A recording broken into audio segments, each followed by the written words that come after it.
Imagine a world where your entire future, your family's survival, hinged on a single, desperate gamble. For Elara Vance, that gamble wasn't a hand of cards or a mining claim. It was the searing heat of a cast iron skillet and the unforgiving palate of a man known for his stone-cold demeanor.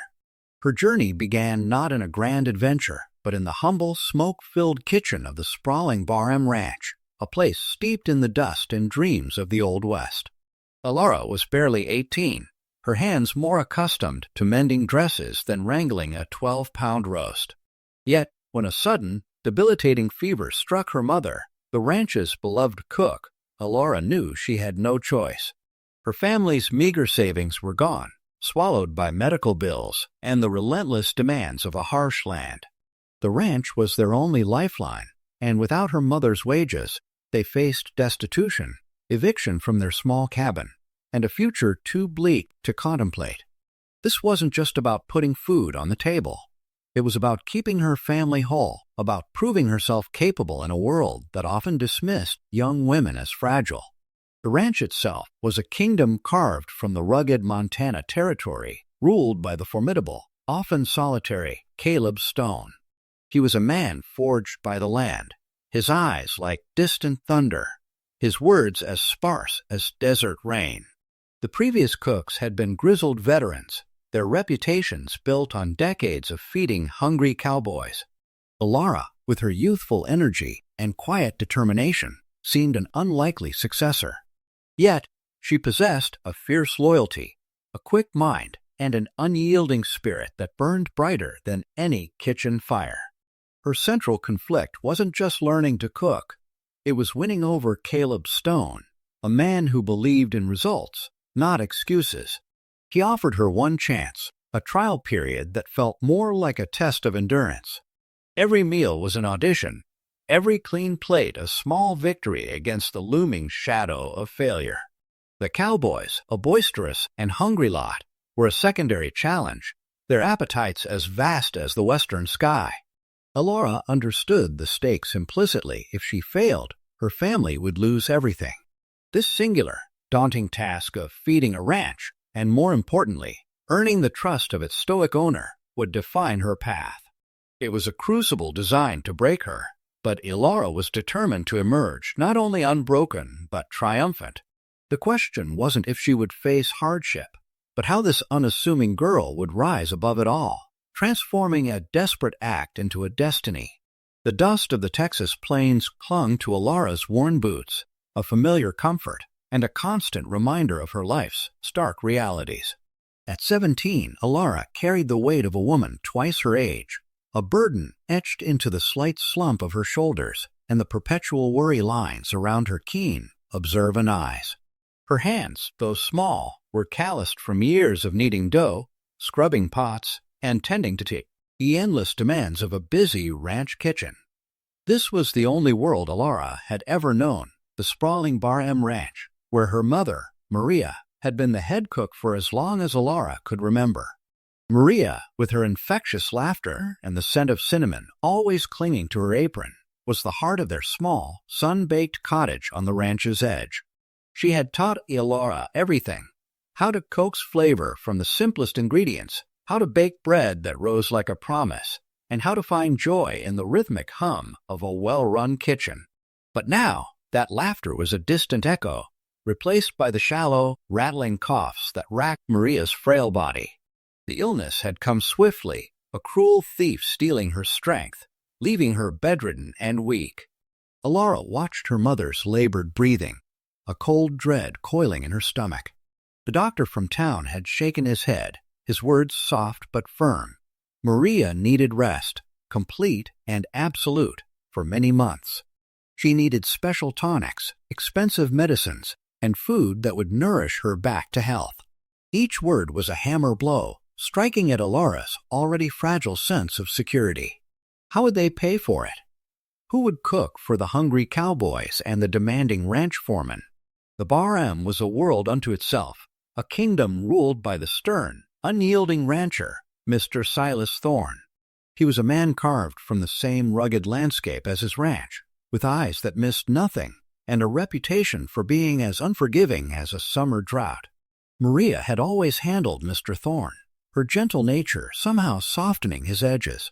Elara, however, felt a tremor of fear whenever he rode past their cottage, his gaze intense and assessing. The very next morning, with the first slivers of dawn painting the sky, Elara made her decision. Her mother's life depended on it. She walked towards the main house, her heart a frantic drum against her ribs, the scent of dew-kissed sage filling the air. She found Mr. Thorne already at his desk, poring over ledgers, his brow furrowed in concentration. He looked up, his gaze piercing, and Elara felt her carefully constructed courage waver. "Mr. Thorne," Elara began, her voice surprisingly steady, "my mother. She's very ill. She can't work." Mr. Thorne's expression remained impassive. "I am aware, Elara. I sent for the doctor. She needs to rest for months," Elara continued, her voice gaining a desperate urgency. "But we need the money for her medicine. And the men. They still need feeding." A long silence stretched between them, punctuated only by the scratching of a pen somewhere in the house. Elara swallowed hard, her palms growing damp. She knew the ranch couldn't function without a cook. She knew the men depended on hearty meals after long days in the saddle. She also knew the risk she was about to take. "I can do it," Elara finally blurted out, her voice a desperate plea. "I can cook. My mother taught me everything. I can run the kitchen, just like her." Mr. Thorne and back in his chair, his gaze unreadable. He studied Elara, his eyes sweeping over her slender frame, her determined but youthful face. The silence stretched again, taut and suffocating. Elara held her breath, every fiber of her being screaming for him to say yes, to give her this one chance. The future of her mother, and their very survival, hung in that suspended moment. The rancher, Mr. Kincaid, finally broke the silence. His gaze, usually as unyielding as the Texas sun, softened almost imperceptibly as he studied Elara. He saw not just a young girl, but the fierce determination that burned in her eyes, a reflection of the same tenacity that had built this ranch. He knew Maria was an exceptional cook, her meals the backbone of his sprawling operation, and her absence would leave a gaping hole.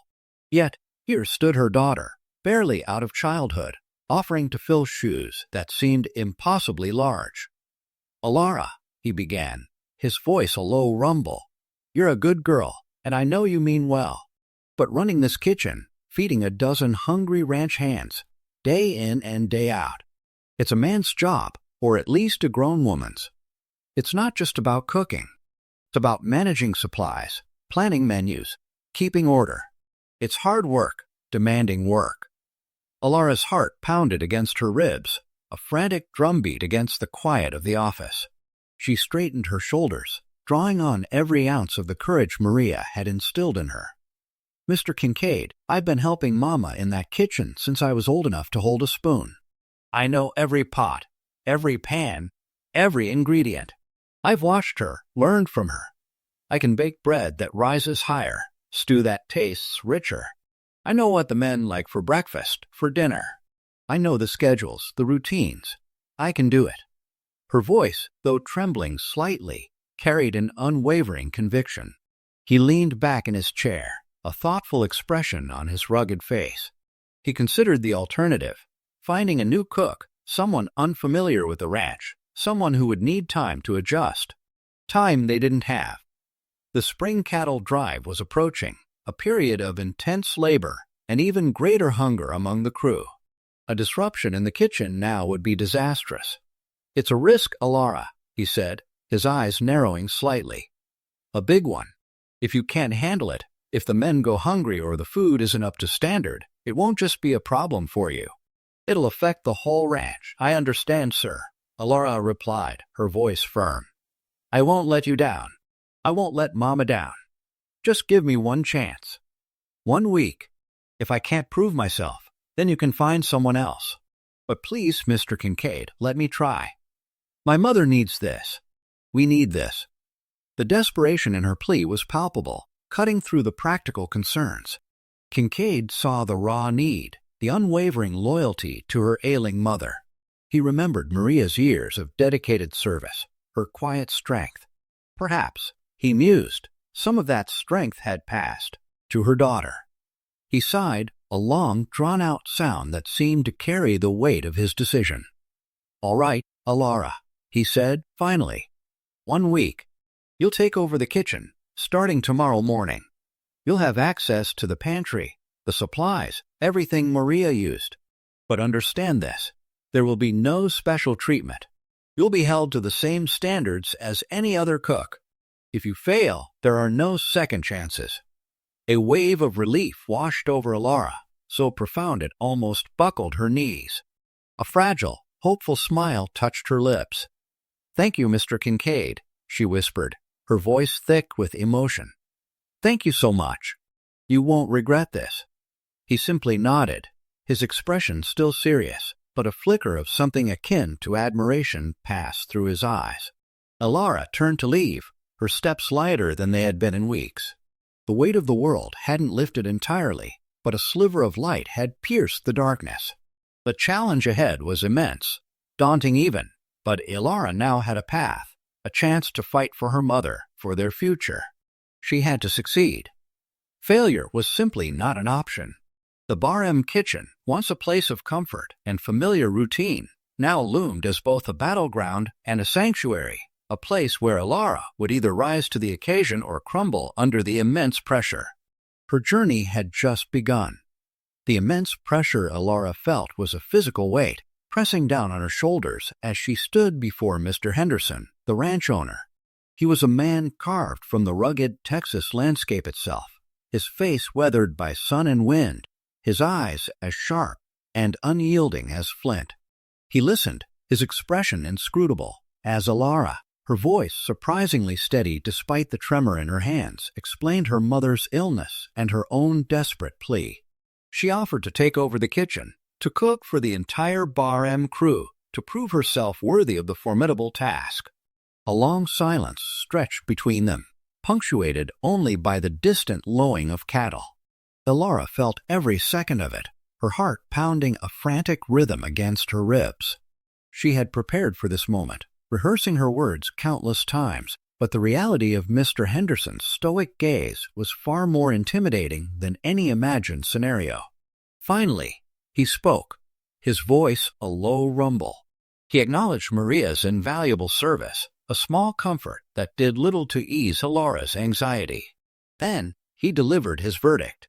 He would give Elara a chance, 1 week, to prove she could handle the demanding work. 1 week to feed over 50 hungry ranch hands, to maintain the rigorous schedule, and to uphold the high standards Maria had set. His words were precise, leaving no room for misunderstanding. If she failed, he would have no choice but to find a new cook. The weight on Elara's shoulders intensified, yet a flicker of triumph ignited within her. It wasn't a full acceptance, but it was an opening, a sliver of hope in the vast uncertainty that had consumed her. She nodded, her resolve hardening. This was her chance, a precarious tightrope walk between success and utter failure, and she would not falter. Elara threw herself into the work with a fierce determination. The kitchen, once a place of shared laughter and easy rhythm with her mother, now became a solitary battlefield. Each sunrise found her already at the hearth, stoking the coals, the scent of wood smoke mingling with the promise of coffee. She moved with a practiced efficiency, her small hands deftly chopping vegetables, kneading dough with surprising strength, and stirring vast pots of stew. The hours blurred into a relentless cycle of preparation, cooking, and cleaning. She meticulously followed her mother's recipes, trying to replicate the exact flavors, the comforting familiarity that the ranch hands expected. The early days were a grueling test of endurance. Her feet ached from standing, her arms grew weary from lifting heavy pots, and sleep became a luxury she could barely afford. Elara learned to anticipate the ranch hands' appetites, their subtle preferences, the unspoken language of a hungry crew.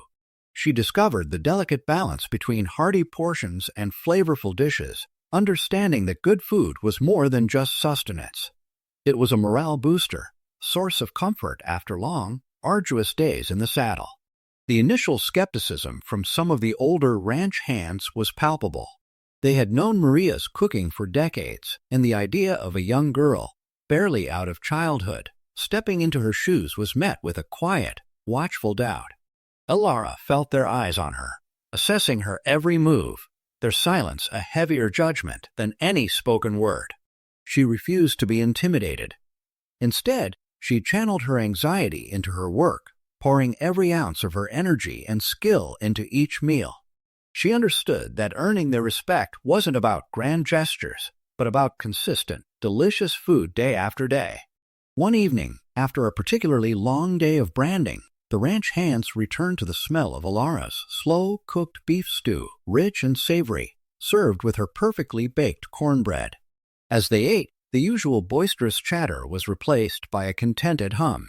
Elara watched from the kitchen doorway, a quiet observer, as plates were cleaned and second helpings were requested. A grizzled ranch hand, known for his gruff demeanor, caught her eye. He gave a slight nod, a small, almost imperceptible gesture, but to Elara it felt like a monumental victory. It was a sign, the first crack in the wall of skepticism, and it fueled her resolve to continue fighting for her mother, for her future, and for her place in this demanding world. The week was far from over, but Elara was beginning to find her footing, proving to herself, and slowly to others, that she was capable of more than anyone had imagined. The sun dipped below the horizon, painting the sky in hues of orange and purple. But Elara barely noticed the beauty. Exhaustion was a dull ache in her bones, a constant companion as she navigated the demanding rhythm of the ranch kitchen. Each day brought new challenges, new tests of her resolve. The ranch hands, initially skeptical, had begun to offer quiet nods of approval, their gruff exteriors softening with each perfectly cooked meal Elara placed before them. Even Mr. Henderson, the rancher, a man known for his stern demeanor and exacting standards, had started to observe Elara with something akin to grudging respect. One evening, as Elara wiped down the last of the counters, a shadow fell across the doorway. It was Mr. Henderson, his frame filling the entrance, his eyes unreadable in the dim light. Elara's heart gave a nervous flutter. This was it, she thought, the moment he would tell her she wasn't good enough, that her efforts were in vain. She braced herself, her chin lifting defiantly. "Elara," he said, his voice a low rumble. "There's a cattle drive coming through next week. A big one. 200 head. They'll be staying here for 3 days, maybe 4, before moving on to the railhead." Elara's mind reeled. A cattle drive meant dozens of hungry cowboys, demanding long hours and an endless stream of meals. It was a monumental task, one that would push her to her absolute limits. Her mother, Maria, had always dreaded the cattle drives, even with her years of experience and the help of several kitchen assistants. Elara was alone, save for a young boy who helped with dishes, and the thought of feeding so many men, 3 times a day, for multiple days, sent a shiver of apprehension down her spine. "I'll need twice the usual provisions," Mr. Henderson continued, oblivious to Elara's internal struggle. "And the meals need to be hearty. These men work hard. They'll expect good food." He paused, his gaze fixed on Elara. "Can you handle it?" The question hung in the air, heavy with unspoken challenge. This was her biggest test yet, the make or break moment. Failure meant not just her own defeat, but the potential loss of her mother's job, their home, and their last hope for Maria's recovery.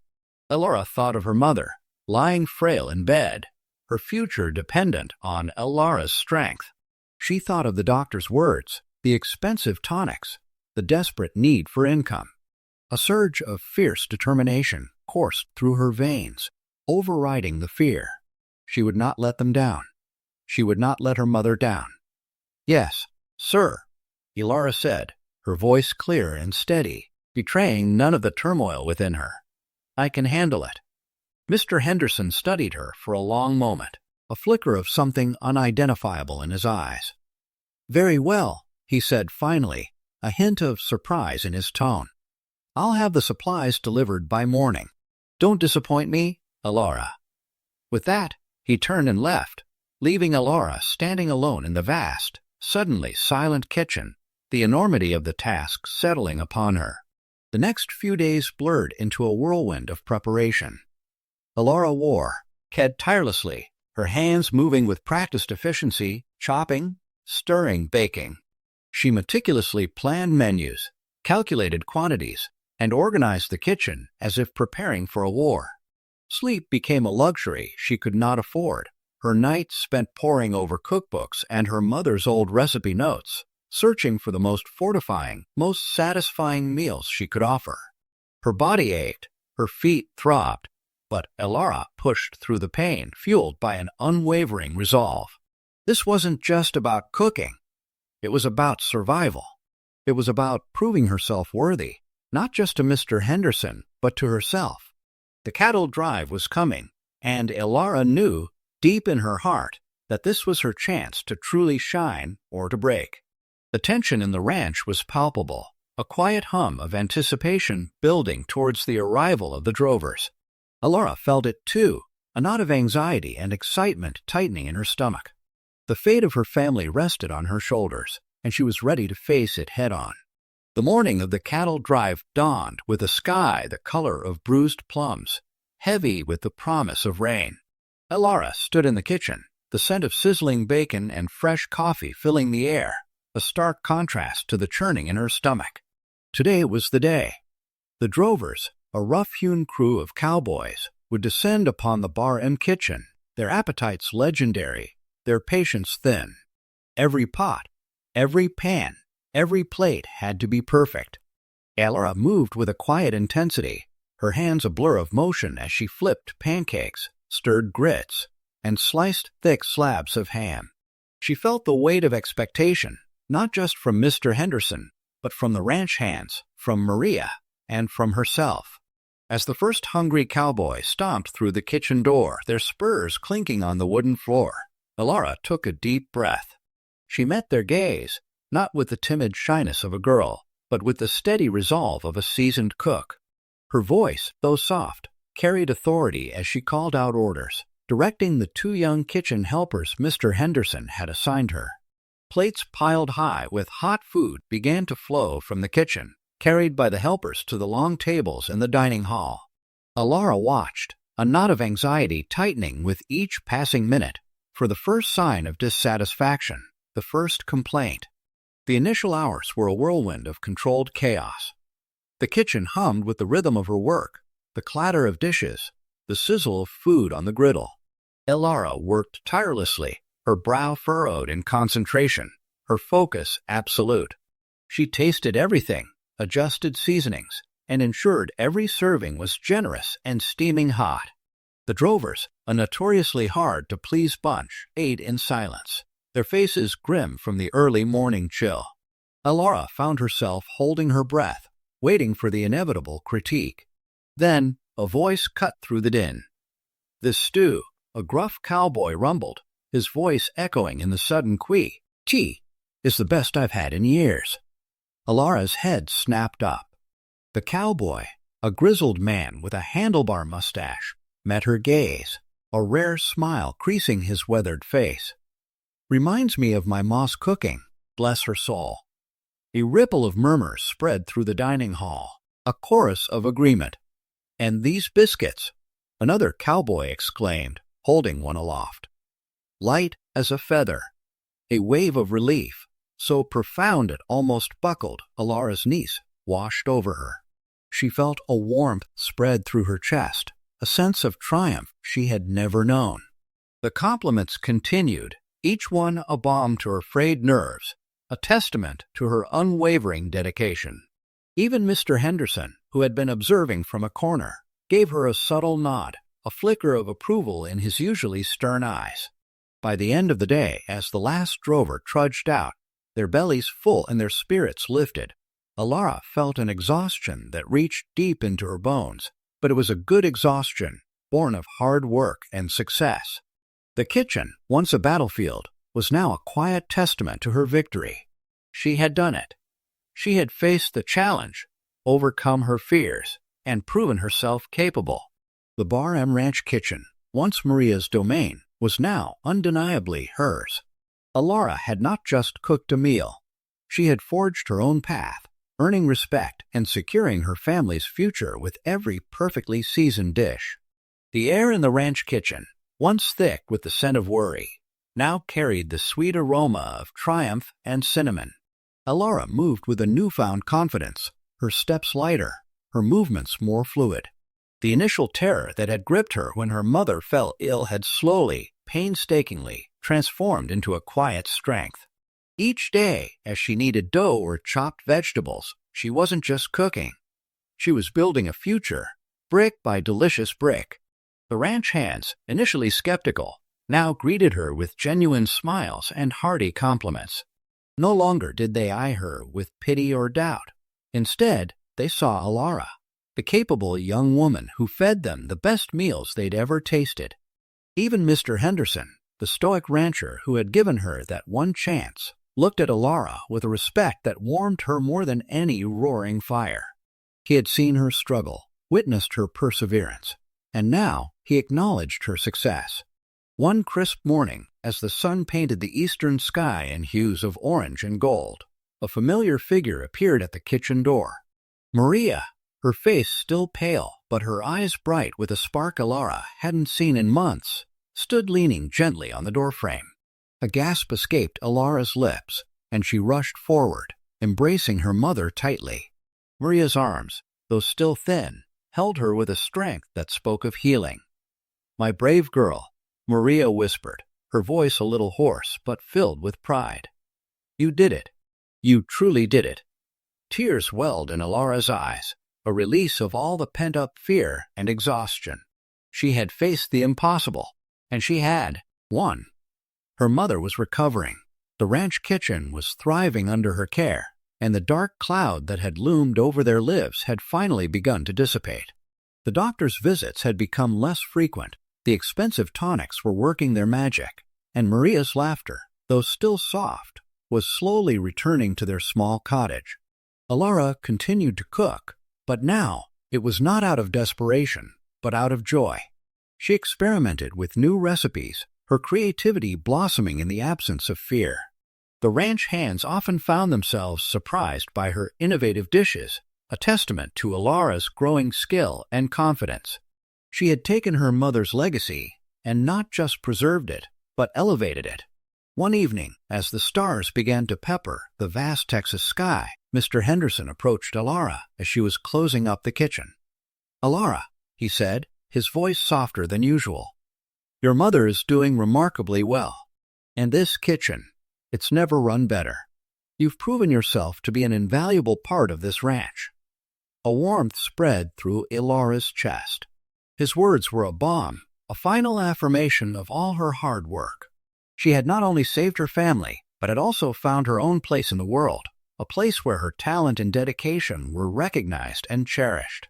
The journey had been arduous, filled with uncertainty and fear, but Elara had emerged from it stronger, more resilient, and utterly triumphant. The dust of the Texas plains still clung to her boots, but now it felt like the dust of a hard-won victory. Her future, once shadowed by illness and doubt, stretched before her, bright and full of promise. The scent of freshly baked bread mingled with the rich aroma of roasting beef, a symphony of flavors that now defined the Diamondback Ranch. Elara, no longer the timid girl who had first stepped into the vast kitchen, moved with an assured grace, her hands deftly shaping dough, her eyes sparkling with a quiet confidence. The ranch hands, once skeptical, now lined up eagerly for her meals, their boisterous laughter and contented sighs a testament to her culinary prowess. She had not only filled her mother's shoes, but had carved out a legacy all her own. Her mother, her strength slowly returning, often sat by the hearth, watching Elara with a mixture of pride and awe.